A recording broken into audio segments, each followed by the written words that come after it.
치과 의사가 제일 빨리 늙는다는 이 댓글에 대해서 한번 이야기 나눠보도록 하겠습니다. 자, 요 빅토리아라는 아이디를 쓰시는 분께서 치과 의사가 제일 빨리 읽는데요. 의사, 치과 의사, 한의사 중에서 치과 의사가 제일 빨리 읽는다 이런 댓글을 달아주셨는데, 이런 류의 댓글은 이 치과 의사가 아니면 달 일이 있는가, 아니면 본인이 치과 의사든가 아니면 아주 가까운 뭐 가족이 됐든 지인이 됐든 이것을 옆에서 보지 않으면 이런 댓글을 쓸 일은 없겠다라는 생각이 들었어요.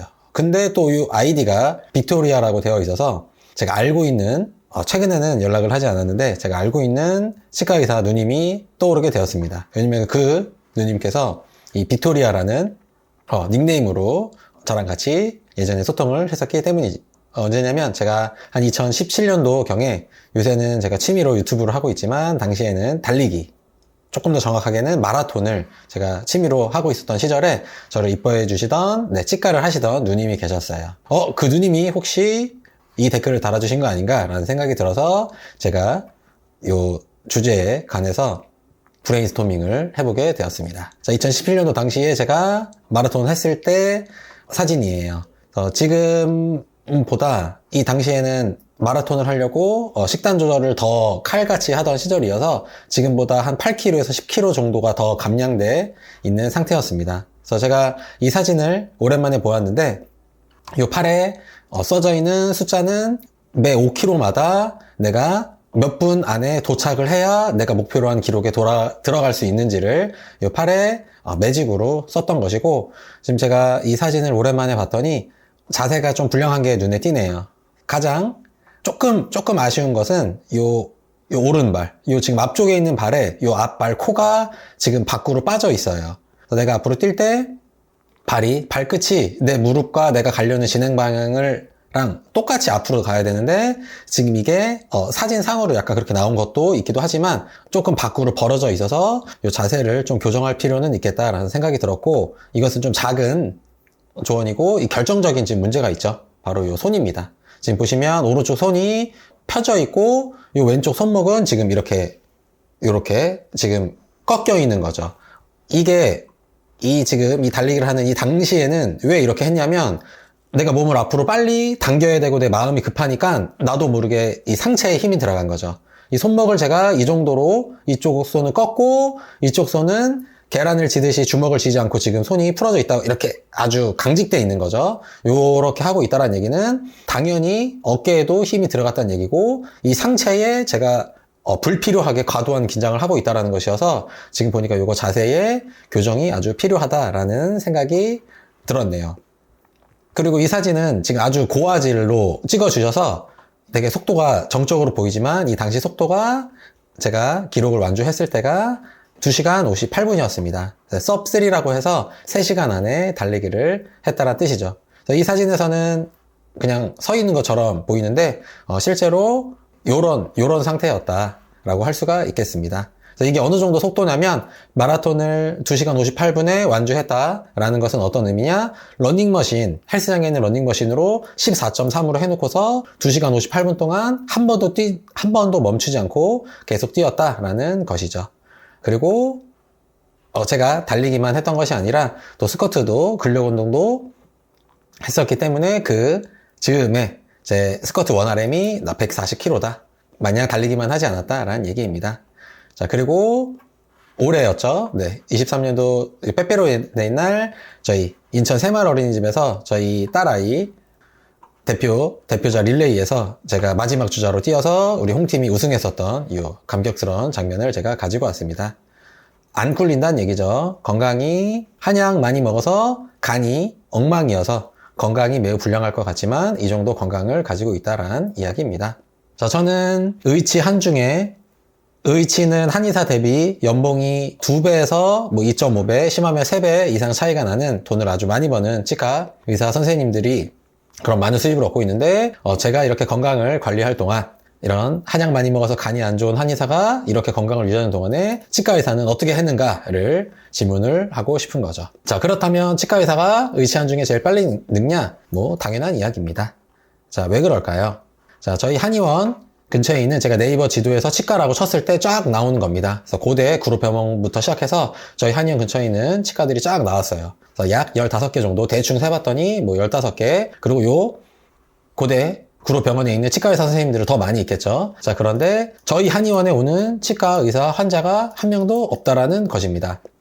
자, 대충 저희 한의원 주위에 이렇게 많은 치과가 있는데 저희 한의원에 치과의사 선생님이 최근 3년간 한 명도 오지 않으셨다. 이 엄청나게 충격적인 일이 아닐 수 없죠.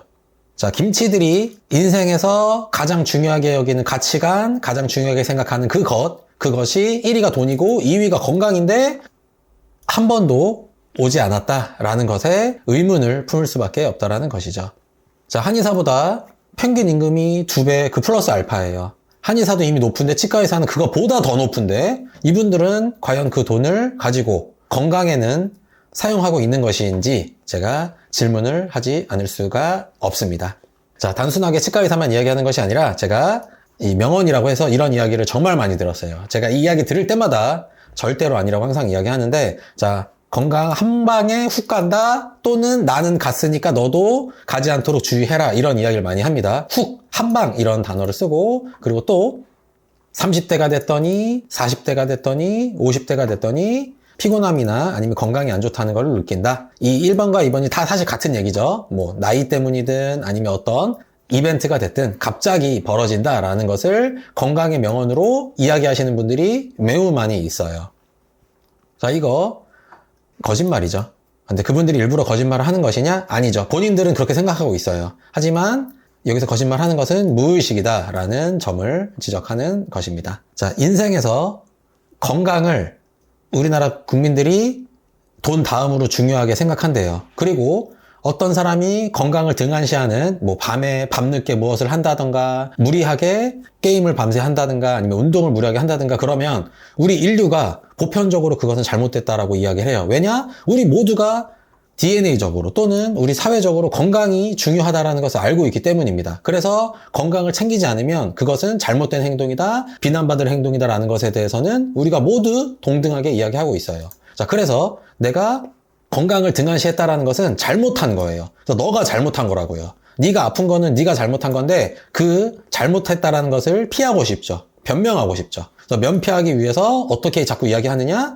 한 방에 사고라고 이야기하죠. 갑자기 일어난 일이다. 이것은 막을 수 없고 내가 대비할 수도 없고 갑자기 일어난 일이다. 그래서 한 방에 훅 간다라는 이야기를 하고, 그리고 앞자리가 바뀌면 이거 나이 탓하는 거죠.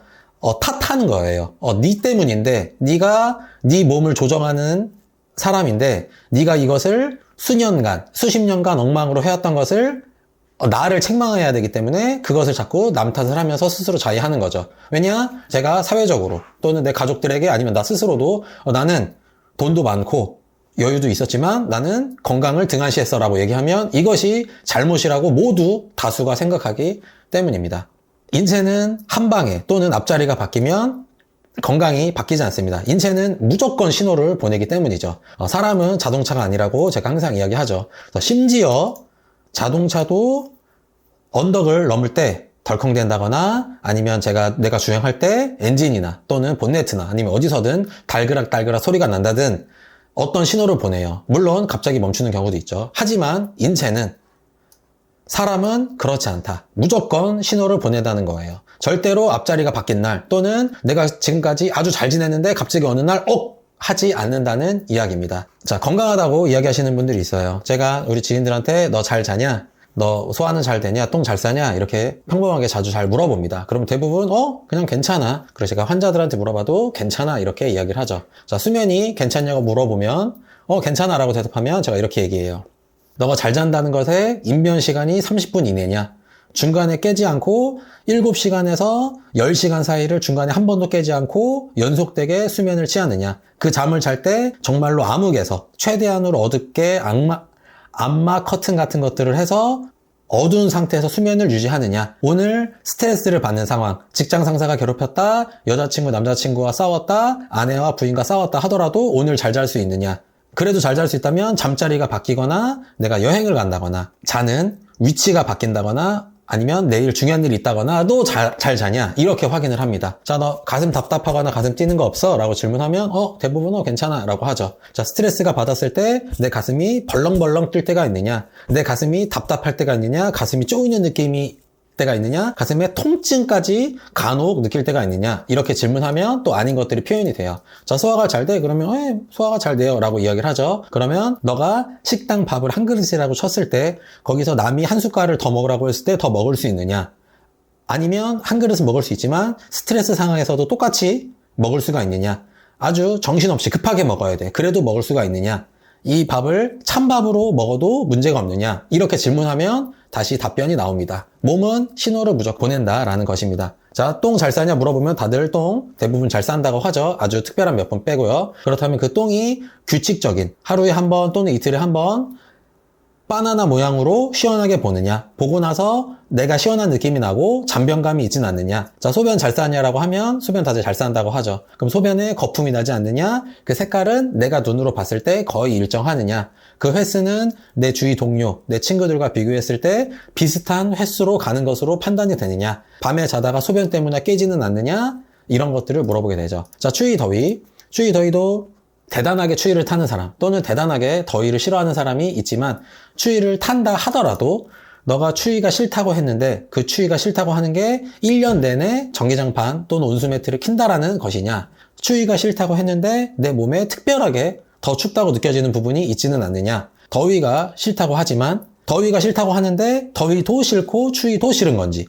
추위는 괜찮은데 더위만 싫은 건지. 자, 어디가 아프대요? 너 어깨가 아파? 네 어깨가 아프다고 하는 그게 이 승모근과 요 뒷목을 이야기하는 건지, 아니면 어깨, 요 관절, 네가 팔을 움직일 때 움직이는 이 관절이 아프다고 하는 건지. 지금 어깨랑 목이 자주 아프다고 했는데 이것이 내 컨디션에 아주 중요한 지표인지, 아니면 어깨랑 이 승모근 부위가 아픈 것과 너의 컨디션과 관계가 없는지. 제가 실제로 이렇게 물어봅니다. 이렇게 몸은 무조건 신호를 보낸다고요. 이것이 전혀 문제가 없는데 어느 날 어떤 사람이 갑자기 쓰러진다, 훅 간다, 앞자리가 바뀐다고 갑자기 건강이 안 좋아진다, 그런 일 실제 임상에서 일어나지 않는다. 그거 상상했을 때만 가능한 일이고 그 어떤 임상에서도 이런 일이 이루어지지 않는다는 거예요. 이렇게 건강을 좀 신경 써야 된다. 그래서 자위하지 말아라. 네 건강 네가 관리하지 않았던 거니까 이제 좀 신경을 써야 한다. 이거 잘못이에요. 건강이 갑자기 50대가 됐든 60대 때가 됐든 갑자기 안 좋아지는 것은 그 갑자기가 아니라 그 전에 몸이 신호를 보냈는데 젊음으로 그냥 눌러놓다가 젊음이 빠지니까 그 안 좋았던 것들이 표현된 것 뿐인 거다. 너가 안 좋은 건 어제부터 안 좋다고 또는 지난달부터 안 좋다고 나한테 왔지만 실제로는 10년 전, 5년 전부터 네가 관리를 해오지 않은 것이다 라는 것입니다. 좀 건강 좀 신경 써야 되겠죠. 우리 저보다 돈 아주 많이 벌어서 우리 대한민국에서 아주 건이 있다라고 인정받는 우리 치과 선생님들 한 달에 한 번 정도는 좀 오셔야죠. 그래서 건강에 도움되는 건 가격 관계없이 무조건 다 해주세요. 이렇게 이야기를 해야 건강을 관리하는 겁니다. 그래야 치과 의사가 제일 빨리 늙는다, 이런 이야기 안 할 수가 있다라는 것입니다. 그래서 치과 의사가 제일 빨리 늙는 게 아니라 그냥 너가 건강관리 안 해서 늙는 거다라는 점을 말씀드리고 싶고. 자, 이런 분들이 있어요. 이렇게 얘기하면 저는 제가 지금 가지고 있는 직종은 평균 연봉이 2억이 안 되는 직종을 가지고 있습니다. 그럼 저는 뭐 아파야 되나요? 아니죠. 그렇다면 어떻게 하면 되냐? 인건비를 떼우면 됩니다. 자, 치과 선생님들은 한 달에 한 번만 오면 되지만 평균 연봉이 2억이 안 되는 분들은 한 달에 아주 바쁘시면 4번, 저는 시간이 좀 됩니다. 그럼 한 달에 30번 정도 내원하셔서 건강에 도움이 되는 걸 해주세요. 단, 저는 가격이 관계가 있습니다라고 얘기해 주시면 제가 너한테 맞는 최적의 가성비 있는 치료로 같이 의논해서, 저는 항상 치료할 때 금액 얘기를 다 해요. 가장 가성비 있게 너의 건강에 가장 도움이 될 수 있는 것을 정해드릴 테니, 그것이 침이 됐든 한약이 됐든 상담이 됐든 아니면 운동을 하라는 티칭이 됐든 그 무엇이든 도와드릴 테니까 도움의 손길을 뻗어달라라는 말씀을 드리면서, 우리 더 이상 오늘 2023년도 이후에는 우리 치과의사 선생님들이 제일 빨리 늙지 않도록, 한의사와 비슷하게 늙을 수 있도록 함께 노력해보자 라는 말씀으로 이번 영상을 마치도록 하겠습니다. 구독, 좋아요 꼭 눌러주시길 부탁드리면서 이번 영상 마칠게요. 감사합니다.